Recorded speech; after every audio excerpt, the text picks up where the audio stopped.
Hello, this is Yemi from KEYPLUS Smart Lock manufacturer. Today, I would like to introduce you the difference between our model K6S and the K7S. Firstly, the surface treatment is different. It's finished by the IML technology, while K7S uses tempered glasses for the front plate. Secondly, the light is different. K7S has a blue light on the top screen, as you can see, and while K6S is without. Thirdly, the surface design is different.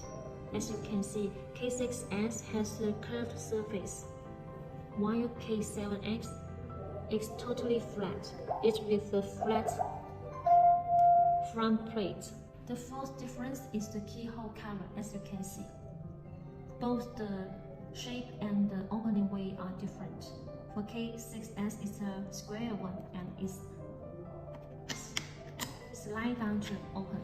And this one is an electrical. It's to turn to open.